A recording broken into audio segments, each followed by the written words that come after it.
Hello बच्चों, कैसे हैं आप। उम्मीद करती हूँ आप सब अच्छे होंगे।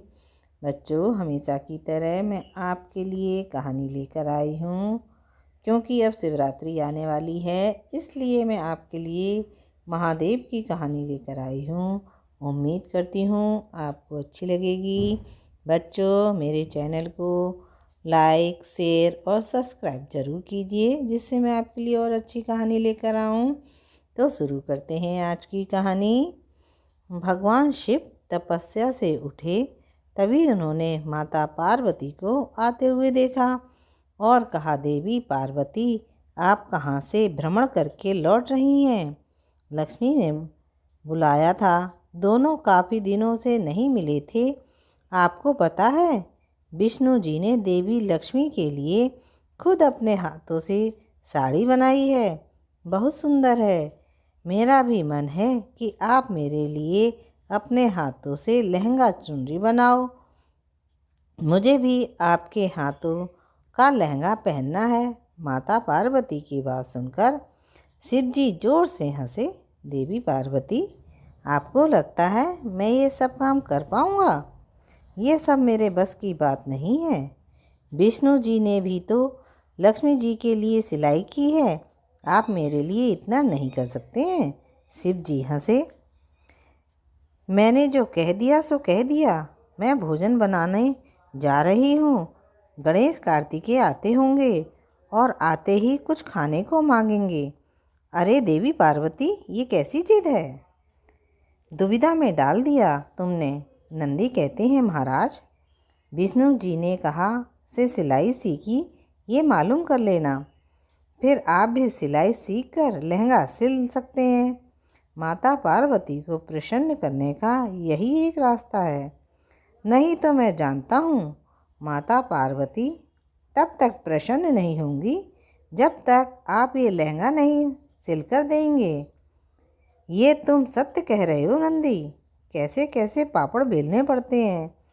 नंदी, पत्नी को मनाने के लिए चलो, मैं विष्णु जी के पास चलता हूँ। मैं भला एक लहंगा कैसे सिल सकता हूँ? ये कैसी दुविधा में डाल दिया है तुमने। एक रास्ता है इस दुविधा से बाहर नहीं आने का।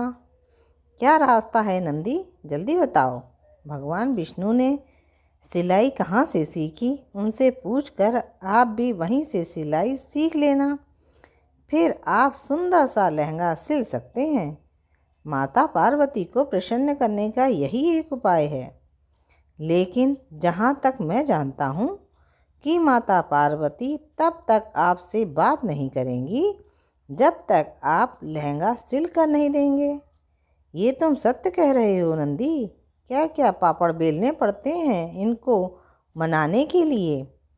चलो, मैं विष्णु से मिलकर आता हूँ। शिव जी विष्णु जी से मिलते हैं और सारी बातें कहते हैं। विष्णु जी कहते हैं, इसके लिए आपको यमपुरी जाना होगा। मैंने भी यमपुरी जाकर सिलाई सीखी थी। मैं यमपुरी में गया, वहाँ पता चला मंगतराम अच्छा दर्जी है। काफ़ी दिनों से लक्ष्मी जी की अच्छी भेंट मांग रही थी। वहाँ मुझे मंगतराम मिला। यमराज जी ने बताया वो बहुत अच्छा दर्जी है, वो बहुत अच्छे कपड़े सिलता है। मैंने वहीं सिलाई सीखी और लहंगा साड़ी तैयार की। वो उपहार देवी लक्ष्मी को बहुत पसंद आया। उसके पश्चात सारी कहानी आपको मालूम ही है। ठीक है, विष्णु जी ने फिर से यमलोक में मैं जाता हूँ। विष्णु जी से वार्तालाप करके भगवान शिव यमलोक को चले गए। कुछ देर में शिव जी यमलोक पहुँचे। उन्होंने यमराज से बात कही। यमराज ने कहा, आजकल मंगतराम के पास बहुत भीड़ है। स्वर्ग के देवताओं के साथ साथ नरक के लोगों की भी भीड़ उनके पास लगी हुई है। भीड़ क्यों है? इसलिए महादेव जी मंगतराम का स्वर्ग में समय समाप्त हो गया है। अब उसे धरती लोक पर जाना होगा, इसलिए उसके जो भी आर्डर हैं उसे पूरा कर रहा है। इस समय मंगतराम के अलावा और कोई दर्जी भी नहीं है जो मंगतराम की मदद कर सके। इसी वजह से मंगतराम बहुत परेशान है। अच्छा, तो ये बात है। चलिए मैं आपको मंगतराम से मिलवाता हूँ।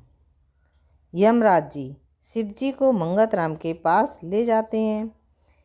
एक सिलाई मशीन पर एक बुजुर्ग सिलाई करता दिखता है और उसके पास वस्त्र सिलवाने वालों की लंबी कतार थी। तभी सब अपने कपड़े मांगते हैं। मंगतराम कहता है, चिंता मत करो, सबके कपड़े मिल जाएंगे। तभी यमराज जी और महादेव जी आ जाते हैं और कुछ दिनों की बात है, मंगतराम जी थोड़े समय के बाद पृथ्वी लोक में जन्म प्राप्त होगा।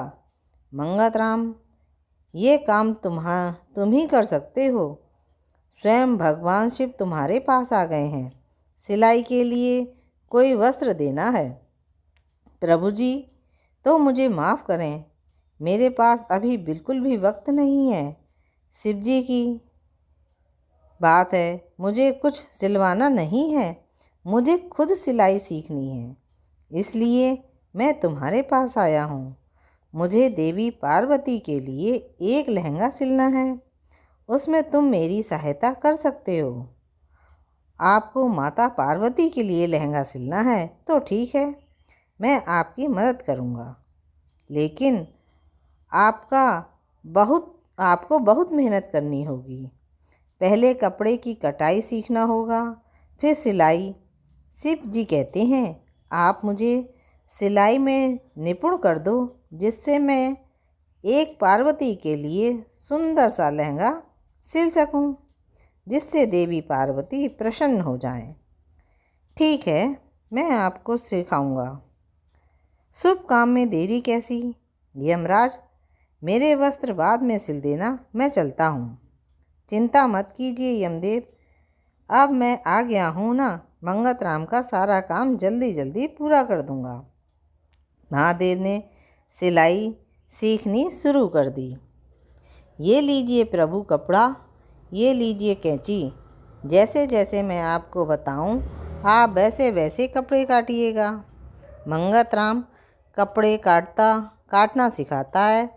वैसे तो भगवान पलक झपकते ही सारे काम कर सकते हैं, लेकिन उस समय उन्होंने चमत्कार से नहीं, अपने हाथों से सिलाई करनी चाहिए। इस इच्छा से उन्होंने सिलाई करना शुरू की। मंगतराम ने शिवजी का पूरा साथ दिया और शिवजी मंगतराम की बहुत मदद करते थे। शिवजी सिलाई जल्दी सीख गए और मंगतराम के सारे आर्डर तैयार करने लगे। मंगतराम के धरती पर जन्म लेने के लिए एक दिन सहज शेष रह गया था। तब तक भगवान शिव माता पार्वती के लिए बहुत सुंदर लहंगा सिलकर तैयार कर चुके थे।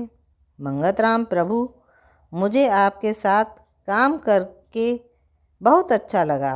मुझे बहुत खुशी है कि आपने माता पार्वती के लिए इतना अच्छा लहंगा तैयार किया। मुझे यकीन है माता पार्वती को ये लहंगा देखकर बहुत खुशी होगी, क्योंकि ये लहंगा आपने खुद अपने हाथों से सिला है। मंगतराम, ये कार्य तुम्हारे प्रयास के कारण ही सफल हो पाया है। मैं तो सिलाई सीखने के बदले तुम्हें कुछ नहीं दे पाया। बोलो, तुम्हें क्या उपहार चाहिए। आपके साथ काम करने का मौका मिला, ये मेरे लिए बहुत अनमोल उपहार है।